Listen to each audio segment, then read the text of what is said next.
Hi friends, welcome to KBC சமையல். இன்றைக்கி நம்ம ரொம்ப சூப்பரான 10 நிமிஷத்தில் பொட்டேட்டோ வச்சு ஒரு சூப்பரான ஹாட் ஃப்ரைஸ் இப்போ செம்ம டேஸ்ட்டாக இருக்கும். வாங்க எப்படி செய்யுதுன்னு பார்த்துடலாம்.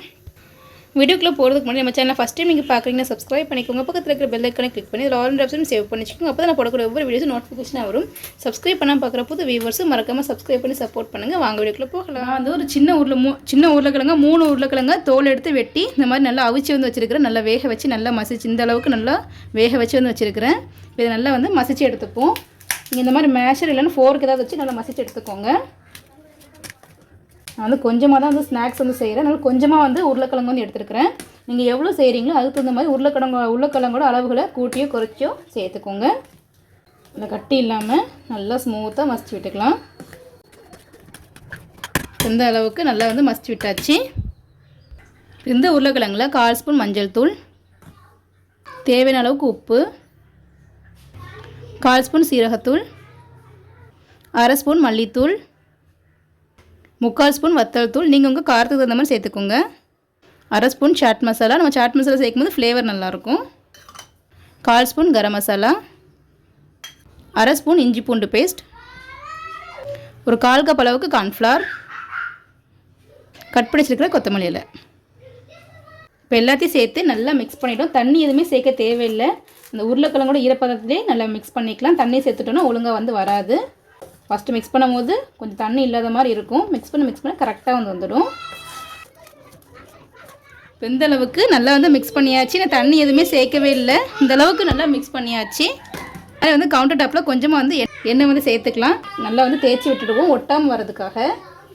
நல்லா க்ளீன் பண்ணிவிட்டு இந்த மாதிரி வந்து இது பண்ணிக்கோங்க. இந்த மாதிரி நல்லா தேய்ச்சி விட்டாச்சு. இப்போ நம்ம எடுத்து வச்சுக்கிற இந்த மாவு வந்து இதில் வந்து சேர்த்துடலாம். கொஞ்சமாக வந்து செஞ்சுருக்கனால ஒரே பேஜ்லேயே மொத்தமாக வந்து போட்டுட்டேன். இப்போ இந்த மாதிரி நல்லா வந்து அழுத்தி விட்டுக்கலாம். கையில் ஒட்டுற மாதிரி இருந்துச்சுன்னா கொஞ்சமாக வந்து கையிலையும் கொஞ்சம் எண்ணெய் இந்த மாதிரி நல்லா தடவிக்கோங்க. அப்போ தான் ஒட்டாமல் வந்து கிடைக்கும். சப்பாத்தி கட்டையிலலாம் தேய்க்கணும் அவசியம் இல்லை. இந்த மாதிரி நல்லா கையிலேயே நல்லா மெலிசாக வந்து தட்டிக்கலாம்.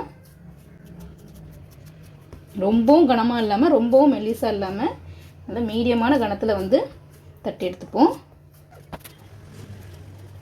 இப்போ இந்த மாதிரி நல்லா மெலிசாக வந்து நம்ம வந்து விரிச்சு வந்து வச்சுட்டோம். நான் இன்றைக்கி இந்த மாதிரி வந்து ஹார்ட் ஷேப்பில் ஒரு மோல்டு வந்து எடுத்துருக்கிறேன். நீங்கள் இந்த மாதிரி தான் ஷேப்பில் எடுக்கணும் அவசியம் இல்லை. பாட்டில் கேப் இல்லைனா எதுனாலும் எடுத்துக்கலாம். இது சும்மா கூட கத்தி வச்சு ரஃபாக கூட கட் பண்ணிக்கலாம். இந்த மாதிரி வந்து எடுத்துருக்கிறேன். குழந்தைங்க விரும்பி சாப்பிடுவாங்க.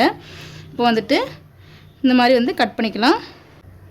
இதே போல் கட் பண்ணிக்கலாம். இது நம்ம இது கட் பண்ணும் போதே சட்டியில் வந்து எண்ணெயை ஊற்றி நல்லா ஹீட் பண்ணிக்கலாம். என்னை போட்ட உடனே பொரிச்சு வந்து எடுத்துடணும். ரொம்ப ஒரு ஈஸியான ஸ்நாக்ஸ். ஸ்கூல் விட்டு வந்த உடனே குழந்தைங்க ஸ்நாக்ஸ் கேட்கும்போது இதை செஞ்சு கொடுத்து பாருங்கள். 10 நிமிஷத்தில் செஞ்சு முடிச்சுட்டு நல்லா கிறிஸ்பியாக இருக்கும். வெளியில் நல்லா கிறிஸ்பியாக உள்ளே நல்லா சாஃப்டாக இருக்கும். ரொம்ப டேஸ்ட்டாக இருக்கும். இதே போல் எல்லாத்தையுமே வந்து கட் பண்ணிக்கலாம்.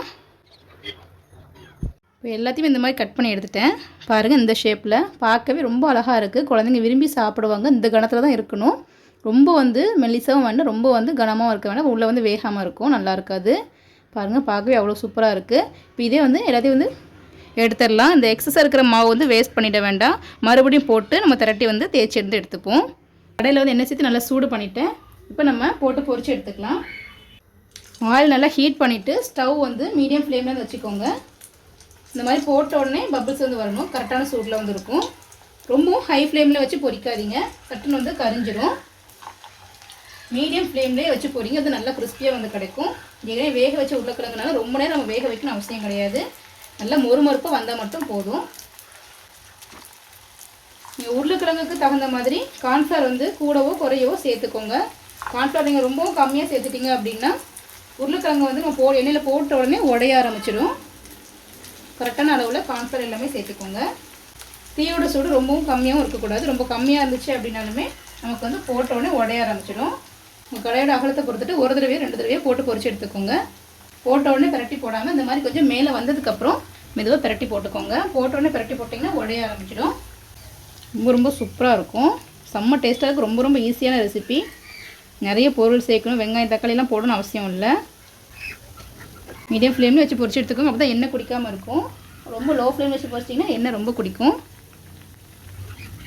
2 சைடும் பிரட்டி போட்டு நல்லா கோல்டன் ப்ரௌன் வர அளவுக்கு நல்லா ஃப்ரை பண்ணி எடுத்துக்கிடுவோம். இப்போ 2 சைடும் நல்லா பொன்னிறமாக வந்துடுச்சு. இந்த அளவுக்கு இருந்தாலே போதும். வெளியே நல்லா கிறிஸ்பியாக உள்ள நல்லா சாஃப்டாக ரொம்ப ரொம்ப சூப்பராக வந்திருக்கும். இந்த அளவுக்கு நல்லா செவந்து வந்துட்டாலே போதும். இப்போ நம்ம எடுத்து வந்து வச்சிடலாம்.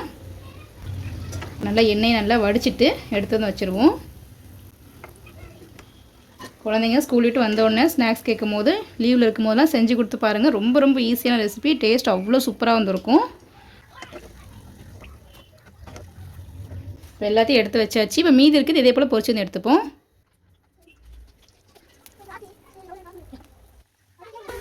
இதே போல் எல்லாத்தையும் நம்ம மீடியம் ஃப்ளேம்லேயே வச்சு நல்லா மொறுமொறுப்பாக பொரிச்சு வந்து எடுத்துக்கலாம். இப்போ நம்மளுடைய பொட்டேட்டோ ஹாட் ஃப்ரை ரெடி ஆகிடுச்சு. ரொம்ப ரொம்ப டேஸ்ட்டாக இருக்கும். வெளியே நல்லா கிறிஸ்பி உள்ள நல்லா சாஃப்ட்டாக இருக்கும். இதோட கெச்சப்பை சேர்த்து சாப்பிடும்போது அவ்வளோ டேஸ்ட்டாக இருக்கும். கண்டிப்பாக நீங்கள் வீட்டை ட்ரை பண்ணி பாருங்கள். குழந்தைங்களுக்கு பெரியவங்களுக்கு எல்லாருமே விரும்பி சாப்பிடுவாங்க. அவ்வளோ டேஸ்ட்டாக இருக்கும். 10 நிமிஷத்தில் ஈஸியாக இந்த ஸ்நாக்ஸை செஞ்சு முடிச்சிடலாம். நீங்களும் வீட்டை ட்ரை பண்ணி பார்த்துட்டு எப்படின்னு சொல்லி கமெண்ட் பண்ணுங்கள். இந்த வீடியோ பிடிச்சிருக்குன்னு நினைக்கிறேன். பிடிச்சிருந்தா லைக் பண்ணிக்கோங்க. உங்கள் ஃப்ரெண்ட்ஸ் அண்ட் ஃபேமிலிஸ்க்கும் ஷேர் பண்ணுங்கள். இது போல் நிறைய வீடியோஸ் பார்க்கணும் மறக்காம சேனலுக்கு சப்ஸ்கிரைப் பண்ணிக்கோங்க. நம்ம சேனலில் ஈவினிங் ஸ்நாக்ஸ் ரெசிபிஸ் நிறைய போட்டிருக்கோம். அதோட லிங்க் டிஸ்கிரிப்ஷன் கொடுக்குறேன். மறக்காம செக் பண்ணி பார்த்துக்கோங்க. ரொம்ப ரொம்ப ஈஸியாகவும் இருக்கும். ரொம்ப ரொம்ப டேஸ்ட்டாகவும் இருக்கும். தேங்க்ஸ் ஃபார் வாட்சிங்.